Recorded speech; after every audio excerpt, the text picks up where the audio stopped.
அன்பு நேயர்களுக்கு இனிய வணக்கம். மகரம் ராசிக்கார நேயர்களுக்கு நம்ம இன்னைக்கு வீடியோ பதிவுக்கு முழுமையா போறதுக்கு முன்னாடி முருகரை மனதார வணங்கிட்டு வீடியோ பதிவுக்குள்ள போகலாங்க.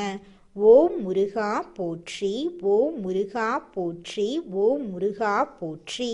என்னை காக்கும் முருகனே போற்றி. நல்லதே நடக்கும், நல்லது மட்டும்தான் நடக்கும். நம்மளோட மகரம் ராசிக்காரங்க நல்ல சிந்தனைக்கு சொந்தக்காரங்களா இருக்காங்க.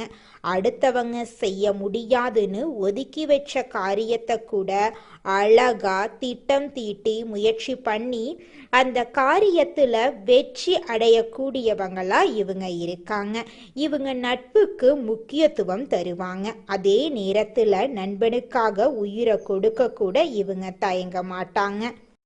நம்மளுடைய மகர ராசி மண்டலத்துல 10ஆவதா இருக்கக்கூடிய ராசியா இருக்குதுங்க. நம்மளோட மகர ராசியினுடைய அதிபதி கர்மகாரகனான சனி பகவானுங்க. உத்திராடம் நட்சத்திரம் 2, 3, 4 பாதங்கள், திருவோணம் நட்சத்திரம் 1, 2, 3, 4 பாதங்கள், அவிட்டம் நட்சத்திரம் முதல் 2 பாதங்களில் பிறந்தவங்க இந்த மகர ராசியை சேர்ந்தவங்க. இந்த மகர ராசிக்காரங்களை நம்ம பார்த்தா இவங்க இயல்பாகவே மிகவும் கடின உழைப்பாளிகளா இருப்பாங்க. எதையும் பொறுமையோடு கையாளுவாங்க. வாழ்க்கையில எப்படியாவது முன்னேறி விடணும் அப்படிங்கிற மிகப்பெரிய லட்சியம் கொண்டவங்களா இவங்க இருக்காங்க. சனி பகவானின் ஆதிக்கம் இருக்கிறதுனால இவங்களுக்கு எதுவுமே அவ்வளவு எளிதில் கிடைச்சு விடாது. ஒவ்வொரு விஷயத்துக்காகவும் இவங்க கடுமையாக போராட வேண்டி இருக்கும். அப்படி போராடி பெறும் வெற்றியை இவங்க எப்போதும் தக்க வைத்துக் கொள்வாங்க. மற்றவங்க தூங்கும் நேரத்துல கூட இவங்க தங்களோட குடும்பத்துக்காகவும் லட்சியத்துக்காகவும் கண் விழித்து உழைச்சுக்கிட்டே இருப்பாங்க. இவங்க பார்க்கறதுக்கு மிகவும் கண்டிப்பானவர்கள் போல தோன்றினாலும் இவர்களோட உள்ளம் குழந்தை போன்றதுங்க. மனிதர்களிடம் இப்போதெல்லாம் மக்கள் எப்படி இருக்கிறார்கள் என்று கேட்டா அவங்க என்ன சொல்லுவாங்க தெரியுமா? கஷ்டம் என்று வரும்போது உதவி செய்யறவங்க இந்த உலகத்துல கம்மியாதான் இருக்காங்கன்னு சொல்லுவாங்க. ஆனா மகர ராசிக்காரங்க அப்படிப்பட்டவங்க கிடையாது. இவர்களிடையே யாராவது உதவியின்றி வந்துட்டா தன்னிடம் இல்லாவிட்டாலும் கடன் வாங்கியாவது உதவி செய்து அவங்கள காப்பாத்துவாங்க. இவங்க மிகவும் நடைமுறைக்கு ஏற்றவாறு சிந்திக்க கூடியவங்களா இருக்காங்க. கற்பனை உலகில வாழாம நிஜ உலகில் நடப்பது என்ன அப்படிங்கிறத உணர்ந்து இவங்க செயல்படுவாங்க. இவங்க தங்கள் குடும்பத்தின் மீது அதீத பாசம் கொண்டவங்களா இருக்காங்க. குடும்பத்தின் வளர்ச்சிக்காகவும் தன் பிள்ளைகளின் எதிர்காலத்துக்காகவும் தங்கள் சொந்த ஆசைகளை எல்லாம் குழி தோண்டி புதைச்சிட்டு இவங்க உழைச்சுக்கிட்டே இருப்பாங்க. எவ்வளவு பெரிய கஷ்டம் வந்தாலும் அதை வெளியே காட்டிக்காம அமைதியா எல்லாவற்றையும் தாங்கிக் கொள்ளும் மலை போன்ற மன உறுதி இவங்களுக்கு. இவங்கள நண்பர்களாகவோ அல்லது வாழ்க்கை துணையாகவோ பெற்றவங்க வாழ்க்கையில ஒரு பாதுகாப்பான அரணை பெற்றவர்களா கருதப்படுறாங்க. இப்படி இவங்களை பத்தி சொல்லிக்கிட்டே போகலாம். ஆனா இவங்க கிட்ட சில குறைகளும் பலவீனங்களும் இருக்கதான் செய்யுது. அந்த குறைகளை நீங்க திருத்தி கொண்டா உங்களை இந்த உலகத்துல யாராலையும் வீழ்த்த முடியாது. மகர ராசிக்காரர்களிடம் உள்ள மிகப்பெரிய குறை என்னன்னு பாத்தீங்கன்னா அதிக வேலை பளுவை தலையில இழுத்து போட்டுக்கொண்டு தங்கள் சொந்த ஆரோக்கியத்தை கெடுத்து கொள்றதுதான். எந்த நேரமும் வேலை குடும்பம் என்று ஓடிக்கொண்டே இருக்கிறதுனால இவங்களுக்கு என்று ஒரு தனிப்பட்ட சந்தோஷமே ஓய்வோ இருக்கிறதே இல்லை. அதே போல இவர்களிடம் சற்று பிடிவாத குணமும் அதிகமாக இருக்கும். தாங்கள் எடுத்த முடிவு தவறாக இருந்தாலும் அதை அவ்வளவு எளிதில் விட்டு கொடுக்க மாட்டாங்க இவங்க. மற்றவங்க சொல்றத கேட்காம சில நேரங்கள்ல தன்னிச்சையாக செயல்பட்டு பெரிய நஷ்டங்களை சந்திப்பாங்க. வெளிப்படையாக அன்பை காட்ட தெரியாத இவர்களின் ஸ்வபாவத்தால குடும்ப உறுப்பினர்கள் கூட இவங்கள பல நேரங்கள்ல தவறா புரிஞ்சுக்குவாங்க. யாராவது இவங்களுக்கு பெரிய துரோகம் செஞ்சுட்டா அதை இவங்கனால மறக்கவே முடியாது, மன்னிக்கவும் முடியாது. மனசுக்குள்ள அதை ஒரு பெரிய காயமா சுமந்து கொண்டே இருப்பாங்க. இதனால இவங்களுக்கு அடிக்கடி கடுமையான மன உளைச்சலும் மூட்டு வலிகள் மற்றும் நரம்பு பிரச்சனைகளும் ஏற்படும். அதனால மகர ராசிக்காரங்களே, நீங்க எல்லாவற்றையும் மனசுல போட்டு குழப்பிக்க வேண்டாம். எல்லாம் இறைவனுடைய செயல் அப்படின்னு இறைவன் மீது நம்பிக்கைய வச்சுட்டு உங்களுடைய கடமைகளை உறுதியா செஞ்சுக்கிட்டு வாங்க. அனைவருக்கும் வணக்கங்க. நீங்க இந்த 3 இடங்களுக்கு மட்டும் தவறுதலாக கூட செல்ல வேண்டாங்க. உங்களுக்கான நேரம் ரொம்பவும் குறைவாயிருக்கு. ஏன்னா நீங்க இந்த 3 இடங்களுக்கு போனீங்கன்னா எதிர்பாராத விபத்துக்கள் ஏற்பட்டு நீங்களும் உங்கள் குடும்பமும் பல சிரமங்கள்ல சந்திக்க நேரிடுங்க. குறிப்பா இந்த மாதத்துல ராகு கேதுக்கள் தங்கள் உக்கிர ரூபத்தை எடுப்பாங்க.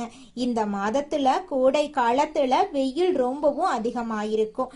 வளி மண்டலத்துல வெப்பம் எப்படி இருக்குதோ அதே போல இந்த நேரத்துல ராகு கேதுக்களும் அதே அளவு வெப்பத்தோட தங்கள் உக்கிர ரூபத்தை எடுப்பாங்க. நீங்க இந்த இடங்களுக்கு செல்ல வேண்டாம். ஒருவேளை நீங்க சென்றால் நீங்க நிறைய இழக்க நேரிடுங்க அப்படின்னு நீங்க தெளிவா புரிஞ்சுக்கோங்க. உங்களோட வாழ்க்கை உங்க கையில தாங்க இருக்கு. நீங்க செல்லக்கூடாத இடங்கள் எவை, நீங்க அந்த இடங்களுக்கு போனா உங்களுக்கு எப்படி நஷ்டம் ஏற்படும் என்பது பற்றி நாம தெளிவா தெரிஞ்சுக்க போறேங்க. இதை தெளிவா தெரிஞ்சுக்கணும் அப்படின்னா இந்த காணொளிய பொறுமையாகவும் நிதானமாகவும் நீங்க தனியாக உட்காரவில்லை அப்படின்னாலும் எங்கும் கடந்து செல்லாம கடைசி வரைக்கும் கேட்க முயற்சி பண்ணுங்க. ஏன்னா சில விஷயங்களை என்ன இருக்கிறது இதில் என்று தள்ளிவிட்டு விடுவோம். மனிதர்களுக்கு என்னவென்றால் எதுவாக இருந்தாலும் எளிதாக நம்மிடம் வந்த எதையும் நம்ம சாதாரணமா பார்ப்போம்.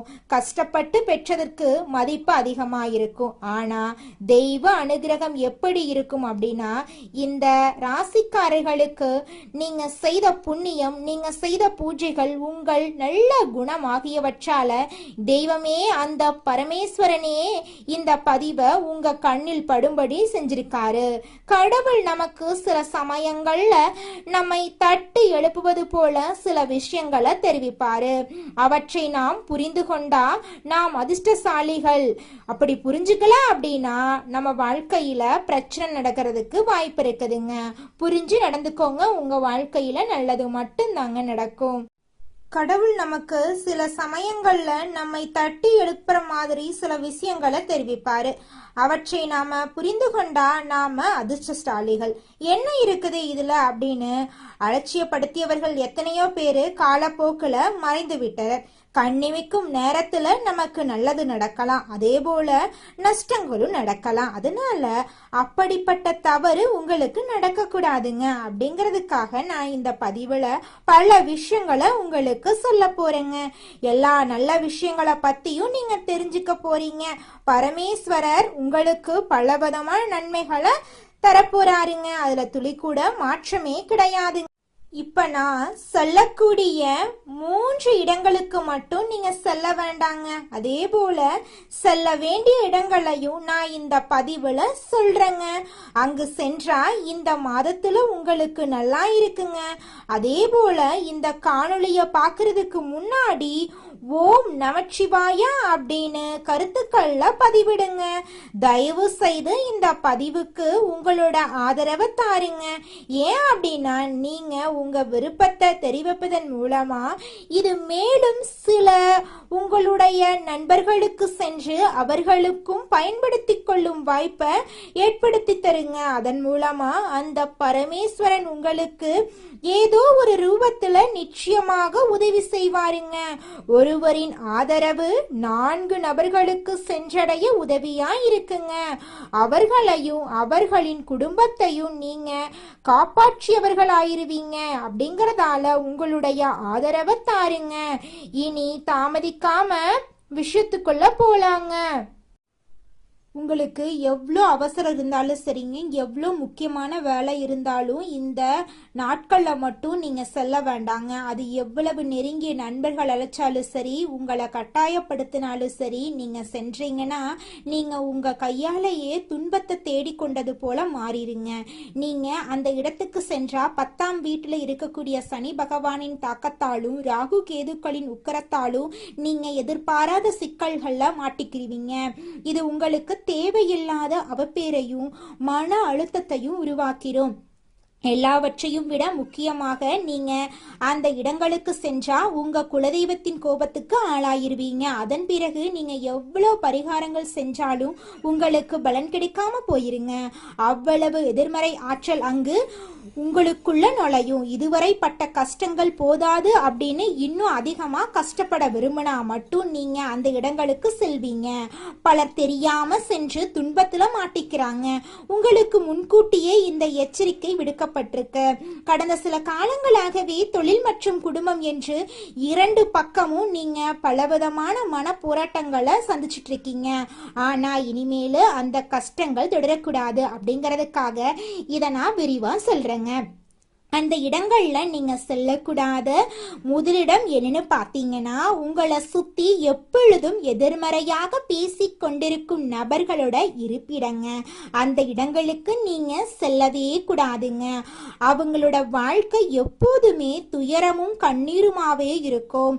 அவங்க எந்த கர்மாவை அனுபவிக்கிறாங்களோ தெரியல, ஆனா அவங்க எப்போதும் தங்க கஷ்டங்களை மட்டும் பற்றி பேசிக்கிட்டே இருப்பாங்க. என் வாழ்க்கை முடிஞ்சிருச்சு, எனக்கு யாருமே கிடையாது, எனக்கு மட்டும் ஏன் இப்படி நடக்குது, நான் அழிந்து போக போறேன் அப்படின்னு எப்போதுமே விரக்தியாகவே பேசுவாங்க. அவர்கள் நல்லவர்களாயிருக்கலாம், ஆனா அவர்களின் வார்த்தைகள்ல உள்ள எதிர்மறை ஆற்றல் மிகவும் வலுவாயிருக்கு. நீங்க மற்றவர்களின் கஷ்டங்களை கேட்டு சீக்கிரமே மனவிறங்கி விடுவீங்க. நீங்கள் அவர்களிடம் சென்று ஆறுதல் கூறலாம் அப்படின்னு நினைச்சு அவர்களின் அருகில் அமர்ந்து பேசினா அவர்களின் அந்த எதிர்மறை ஆற்றல் உங்களை எளிதாக தொற்றிக்கொள்ளும். உங்களின் மனநிலையும் அப்படியே மாறி உங்களை அறியாமலேயே உங்களுக்குள்ள ஒருவித விரக்திய பயத்தையும் கொண்டு வந்துருங்க. ஏற்கனவே 10ஆம் வீட்டுல சனி இருக்கிறதுனால உங்களுக்கு வேலை பளுவும் மன அழுத்தமும் அதிகம் இருக்கும். இந்த நிலையில இந்த எதிர்மறை மனிதர்களிடம் பழகிறது உங்கள் நிலைமைய மேலும் மோசமா ஆக்கிருங்க. தயவு செஞ்சு இந்த காலகட்டத்துல நீங்க இந்த நபர்கள் கிட்ட பேச வேண்டாம்.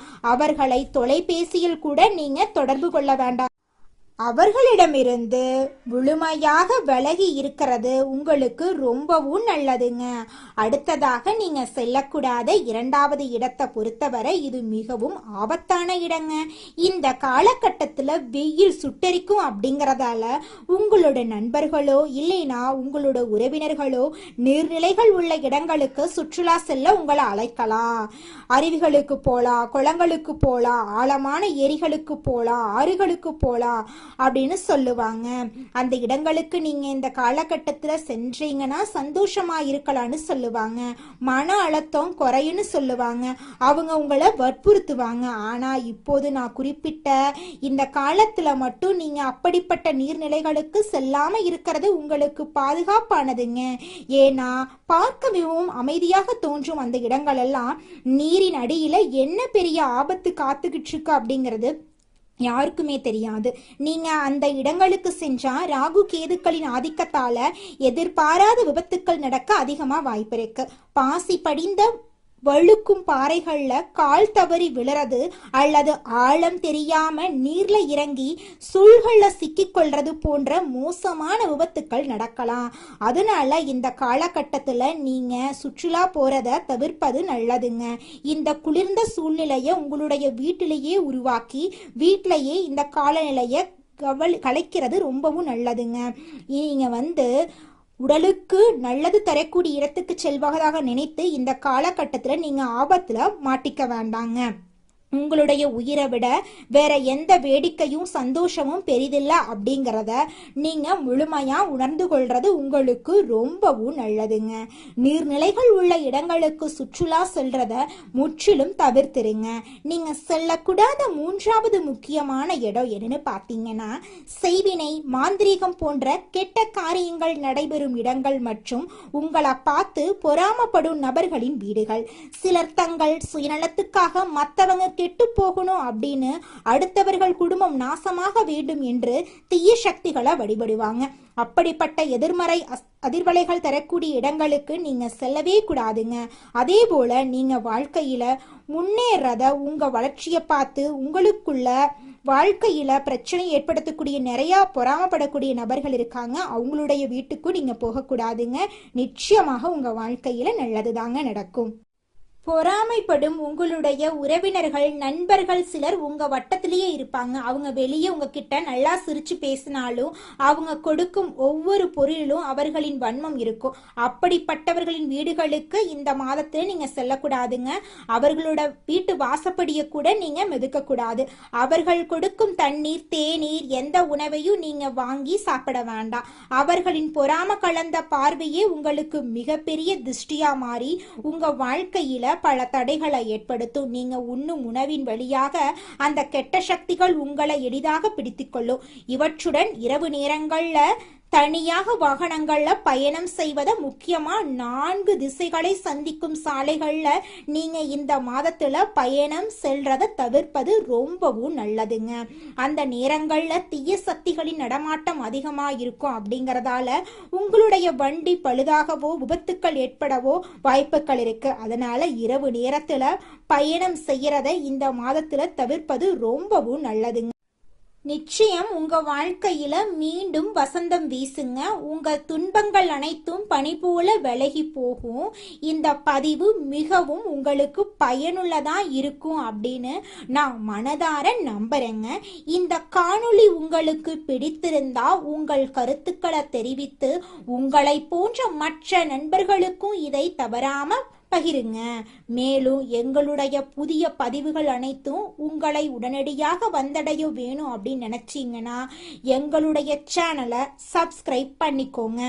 உங்க வாழ்க்கையில சந்தோஷம் நிலைச்சிருக்க நீங்க செய்யக்கூடிய பரிகாரம் என்னன்னு பார்த்தீங்கன்னா, உங்க வீட்டுக்கு பக்கத்துல இருக்கக்கூடிய விநாயகர் ஆலயத்துக்கு போயிட்டு விநாயகர் கிட்ட உங்க வாழ்க்கையில இருக்கக்கூடிய நிறை குறைகளை சொல்லிக்கிட்டு வாங்க. கூடிய விரைவில் உங்க வாழ்க்கையில இருக்கக்கூடிய அனைத்து பிரச்சனைகளும் காணல் நீரா கரைஞ்சு போயிருங்க. வினை தீர்ப்பான் விநாயகர்னு சொல்ற மாதிரி நிச்சயமா விநாயகர் உங்க வாழ்க்கையில இருக்கக்கூடிய அனைத்து பிரச்சனைகளையும் காணல் நீரா கரைய செஞ்சிருவாருங்க. நன்றி, வணக்கங்க.